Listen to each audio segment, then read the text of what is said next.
দেশের মানুষ নামাজ না পড়লেও যদি কেউ নবীকে কটূক্তি করে তার কলিজা ছিঁড়ে যায়, সে রাজপথে নেমে যায়। আমি বলবো যারা নবীকে কটূক্তি করে, নবীর নামে গালিগালাজ করে, এদের মৃত্যুদণ্ড এই আইনটাও যেন বাংলাদেশের এই সংসদ থেকে পাশ করা হয়। যারা নবীকে অস্বীকার করে তারা কোনোদিন মুসলমান থাকতে পারে না। এটা আইনের মাধ্যমে, এটা বাংলাদেশের পার্লামেন্ট থেকে ঘোষণা হবে, সেটা আমরা চাই।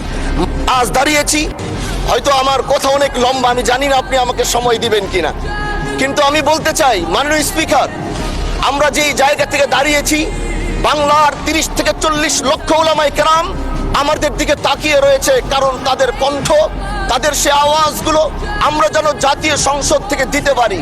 তার মধ্যে অন্যতম একটি হলো মা কানা মুহাম্মাদুন আবা আহাদিম মির রিজালিকুম ওয়ালাকির রাসূলুল্লাহি ওয়া খাতামান নাবিয়্যিন ওয়া কানা আল্লাহু বিকুল্লি শাইইন আলিমা। আপনি জানেন নবীর পরে আল্লাহর নবী হচ্ছে আমার ইমানের অংশ, আমার ইমানের পার্ট। তিনাকে ভালোবাসা, তিনার উপর ইমান, এটা আমার ইমানের অংশ। তিনি আমার শেষ নবী, যেটা কোরআন ঘোষণা দিয়েছে। নবীও বলেছে আনা খাতামুন নাবিয়্যিন আলা নাবিয়্যা বাদি, আমি শেষ নবী, আমার পরে কোনো নবী আসবে না।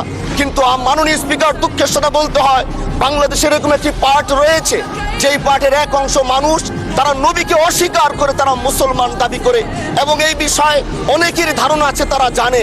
এই আন্দোলন করতে গিয়ে অনেক মুসলমানকে রাস্তায় শহীদ হতে হয়েছে, আন্দোলন করতে হয়েছে।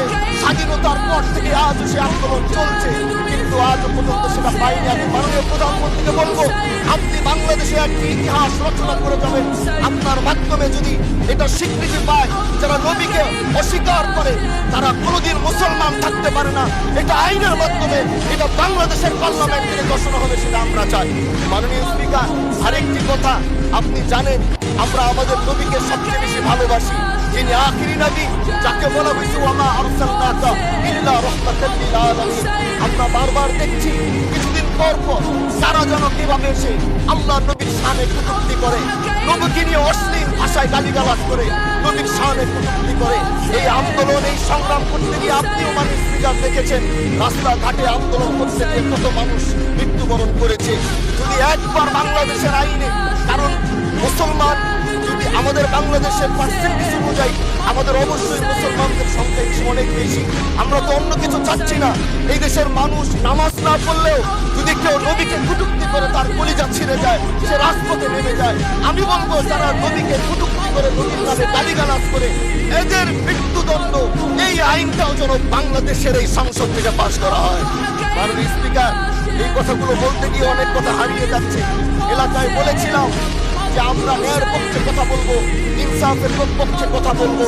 তখন অনেকে হাত ধরে বলেছিল, হানসালা ভাই, জাতীয় সংসদে যখন যাবে একটু বইলে হাতি হত্যার বিচারটা যেন হয়। 2 মিনিট বাড়ানো হলো আরো। আজকে যে সন্তানটা ন্যায়ের পক্ষে কথা বলেছিল, ইনসাফের আওয়াজ দিয়েছিল, আমাদের মতোই যুবক, মাননীয় স্পিকার, তিনি এই যে শব্দ বলেছিল এক সুন্দর বাংলাদেশ করবা, রাস্তার ভিতরে সেই শব্দ থামিয়ে দেওয়া হয়েছে। এই বিচার যদি না হয় তাহলে আমাদের মতো আন্দোলনের নিরাপত্তাও রাস্তায় তো দিতে পারবে না, মাননীয় স্পিকার।